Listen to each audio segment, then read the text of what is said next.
तो चलिए आज की बातचीत शुरू करते हैं। जब हम आज के स्रोतों पर नजर डालते हैं तो ऐसा लगता है कि हम एक साथ कई दुनियाओं में झांक रहे हैं। हाँ बिल्कुल।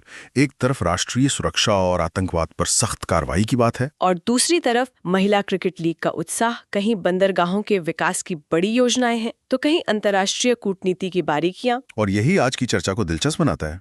ये सब जो पहली नजर में अलग थलग लगता है, असल में एक ही कहानी के हिस्से हैं। बिल्कुल।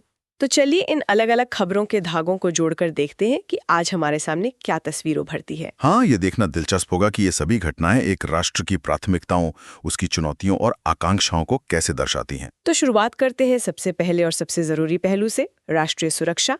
गृह मंत्री अमित शाह का एक बड़ा बयान है, मिशन मोड वाला। हाँ बिल्कुल, कि आतंकवादी ढांचे और उससे मिलने वाली आर्थिक मदद के खिलाफ अभियान मिशन मोड में जारी रहना चाहिए। ये मिशन मोड शब्द अब हर जगह सुनाई देता है। वही तो सुरक्षा के संदर्भ में इसका असल मतलब क्या है?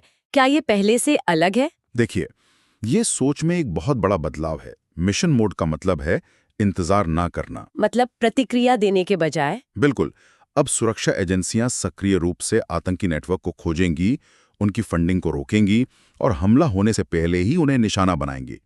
ये एक प्रोएक्टिव अप्रोच है। अच्छा, और इसी से जुड़ी एक और खबर है, एक राष्ट्रीय आईईडी डेटा प्रबंधन प्रणाली की शुरुआत हुई है।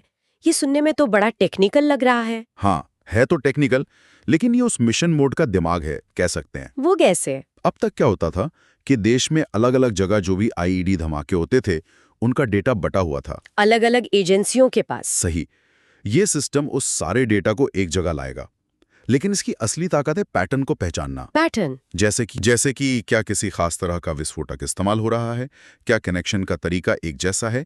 ये सिस्टम इन बिंदुओं को जोड़कर भविष्य के खतरों का अनुमान लगा सकता है। ये एक निवारक सुरक्षा रणनीति की ओर एक बड़ा कदम है। समझी। तो ये तो हुई बाहरी खतरों की बात। अब जरा देश के अंदर की व्यवस्था पर आते हैं।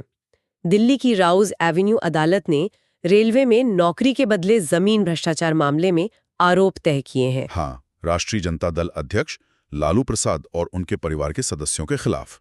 अब आरोप तय होने का मतलब दोषी साबित होना तो नहीं होता, तो फिर इस कदम का इतना महत्व क्यों है? इसका महत्व कानूनी प्रक्रिया में है। आरोप तय करना एक बहुत ही अहम पड़ाव है। मतलब ये कि अदालत को पहली नजर में लगता है कि मुकदमा चलाने के लिए पर्याप्त सबूत हैं। ये मामला अब राजनीतिक बयानबाजी से निकलकर सबूतों की लड़ाई के दौर में आ गया है। अच्छा, तो ये न्यायिक प्रक्रिया में एक तरह से जनता के भरोसे को मजबूत करता है। बिल्कुल। ये सार्वजनिक जीवन में जवाबदेही को दिखाता है, जो किसी भी देश के आंतरिक व्यवस्था के लिए बहुत जरूरी है। ठीक है, तो सुरक्षा और व्यवस्था से आगे बढ़ते हैं और अब बात करते हैं अर्थव्यवस्था की। जरूर। सरकार ने निर्यात बढ़ाने और रोजगार पैदा करने के लिए एक जिला आधारित वस्त्र परिवर्तन योजना शुरू की है।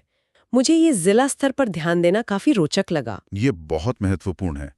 ये विकेंद्रीकृत आर्थिक योजना की ओर एक बड़ा झुकाव है, राष्ट्रीय स्तर की बड़ी योजनाओं से अलग। हाँ, देखिए, भारत में हर जिले की अपनी एक पहचान है, अपनी एक कला है।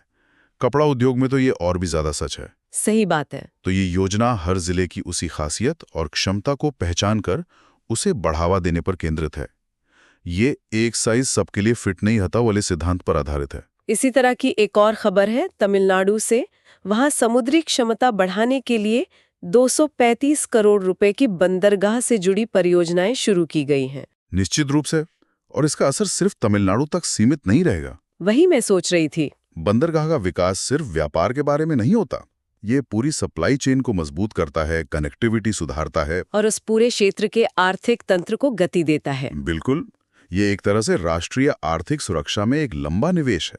यहाँ एक और आंकड़ा है जो मुझे थोड़ा हैरान कर गया। सूचना और प्रसारण मंत्री अश्विनी वैष्णव ने बताया कि प्रसार भारती के वेव्स प्लेटफॉर्म ने 5,000 करोड़ रुपए का अंतर्राष्ट्रीय व्यापार किया है। हाँ, ये एक बहुत बड़ी उपलब्धि है। 5,000 करोड़! ये तो किसी बड़ी प्राइवेट कंपनी जैसा आंकड़ा है। ये दिखाता है कि भारत के सार्वजनिक प्रसारक की पहुंच और व्यावसायिक क्षमता कितनी बढ़ रही है।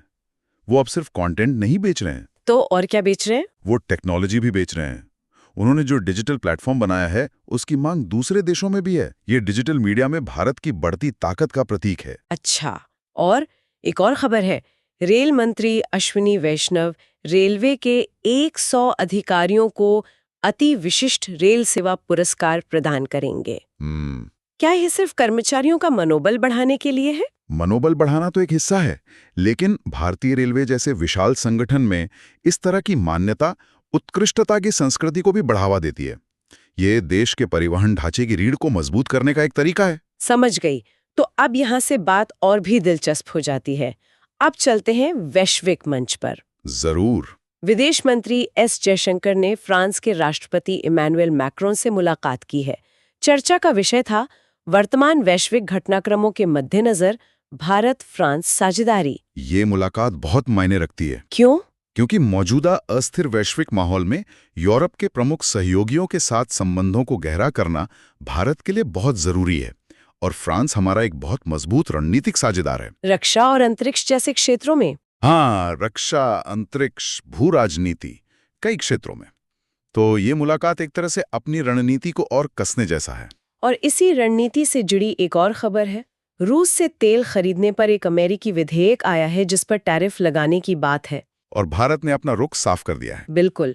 विदेश मंत्रालय ने कहा है भारत की 1 अरब 40 करोड़ जनता की ऊर्जा सुरक्षा ही हमारे तेल स्रोत का निर्धारण करेगी। ये बयान अपने आप में एक बड़ी बात है। ये एक सवाल उठाता है कि एक देश अपने राष्ट्रीय हितों और अंतर्राष्ट्रीय दबावों के बीच संतुलन कैसे बनाता है। तो ये भारत की इंडिया फर्स्ट ऊर्जा नीति का ऐलान है। आप कह सकते हैं ये अपनी आबादी की जरूरतों को प्राथमिकता देने के अधिकार पर जोर देता है। पड़ोस की बात करें तो भारत ने बांग्लादेश से वहां अल्पसंख्यकों पर हो रहे हमलों से तुरंत और दृढ़ता से निपटने को कहा है। और ये भी सलाह दी है कि ऐसी घटनाओं को व्यक्तिगत प्रतिद्वंद्विता से न जोड़ा जाए। ये भाषा बहुत सोची समझी लग रही है। हाँ, ये एक बहुत सधा हुआ और मजबूत कूटनीतिक संदेश है। व्यक्तिगत प्रतिद्वंद्विता और सांप्रदायिक हिंसा के बीच का फर्क बहुत महत्वपूर्ण है। वो कैसे? भारत ये कह रहा है कि इन घटनाओं को अलग अलग मामलों के रूप में मत देखिए, इसे एक प्रणालीगत मुद्दे के रूप में संबोधित करने की जरूरत है। अच्छा। और दुनिया के दूसरे हिस्से में ईरान में सरकार विरोधी प्रदर्शन 13वें दिन भी जारी हैं। हाँ, और वहाँ हालात तनावपूर्ण है। सभी 31 प्रांतों में इंटरनेट बंद है और खामेनेई ने अशांति के लिए अमेरिकी राष्ट्रपति को जिम्मेदार ठहराया है। ये एक ईरान के लिए बहुत बड़ी आंतरिक चुनौती है। और सरकार की प्रतिक्रिया, जैसे इंटरनेट बंद करना और बाहरी ताकतों पर आरोप लगाना, ये एक जाना पहचाना पैटर्न है। बिल्कुल। ऐसी स्थितियों में अक्सर यही पैटर्न देखा जाता है। ये एक महत्वपूर्ण वैश्विक घटना है जिसके क्षेत्रीय प्रभाव भी हो सकते हैं। चलिए अब थोड़ा माहौल बदलते हैं और खेल की दुनिया की बात करते हैं। हाँ, कुछ अच्छी खबरें भी हैं। महिला प्रीमियर क्रिकेट लीग शुरू हो रही है जिसका पहला मैच मुंबई इंडियंस और रॉयल चैलेंजर्स बेंगलुरु के बीच है। ये सिर्फ एक क्रिकेट टूर्नामेंट से कहीं ज्यादा है। वही तो, मैं भी यही सोच रही थी। ये भारत में महिला खेलों के लिए क्रांतिकारी कदम है। ये महिला एथलीटों को एक पेशेवर मंच देगा, पहचान देगा, और लाखों लड़कियों के लिए प्रेरणा का स्रोत बनेगा। बिल्कुल। अब एक लड़की क्रिकेट को एक वास्तविक करियर के तौर पर देख सकती है। और बैडमिंटन में भी अच्छी खबर है। PV Sindhu Malaysia open badminton tournament के महिला सिंगल सेमीफाइनल में पहुंच गई हैं। ये एक और शानदार व्यक्तिगत उपलब्धि है। सिंधु जैसी खिलाड़ियों की लगातार सफलता बहुत मायने रखती है। वो कैसे? उनकी सफलता अंतर्राष्ट्रीय बैडमिंटन में भारत की मजबूत उपस्थिति को बनाए रखती है और युवा खिलाड़ियों को बहुत प्रेरित करती है। अंत में कुछ और खबरें हैं। नई दिल्ली में विकसित भारत युवा नेता संवाद का दूसरा संस्करण शुरू हो रहा है और प्रधानमंत्री नरेंद्र मोदी सोमनाथ पर्व के लिए गुजरात के दौरे पर जाएंगे। साथ ही संसद का बजट सत्र 28 जनवरी से शुरू होने वाला है। ये सभी खबरें एक साथ मिलकर राष्ट्रीय प्राथमिकताओं को दर्शाती हैं। जैसे युवाओं को देश के विकास से जोड़ना, सांस्कृतिक कार्यक्रमों में भागीदारी और फिर आने वाले साल का आर्थिक एजेंडा तय करना। तो इन सब का क्या मतलब निकलता है आज की इन खबरों को एक साथ देखने पर? एक ऐसे राष्ट्र की तस्वीर बनती है जो एक साथ कई मोर्चों पर सक्रिय है, अपनी सीमाओं और आंतरिक व्यवस्था को मजबूत कर रहा है, जिला स्तर से लेकर वैश्विक स्तर तक आर्थिक विकास के लिए जोर लगा रहा है, एक जटिल दुनिया में अपने हितों को साध रहा है और साथ ही अपने खेल नायकों की सफलताओं का जश्न भी मना रहा है। बिल्कुल। और इसमें जोड़ने वाली बात यह है कि असली कहानी इन खबरों के बीच के जुड़ाव में है। अच्छा। कैसे तमिलनाडु में एक बंदरगाह परियोजना वैश्विक व्यापार के दबावों से जुड़ी है, या कैसे एक सुरक्षा डेटा सिस्टम आधुनिकीकरण की एक व्यापक कोशिश का हिस्सा है। सही बात है। और आज की इस चर्चा को समाप्त करने से पहले एक विचार सोचने के लिए छोड़ जाते हैं। जरूर। हमने विकसित भारत युवा नेता संवाद का जिक्र किया।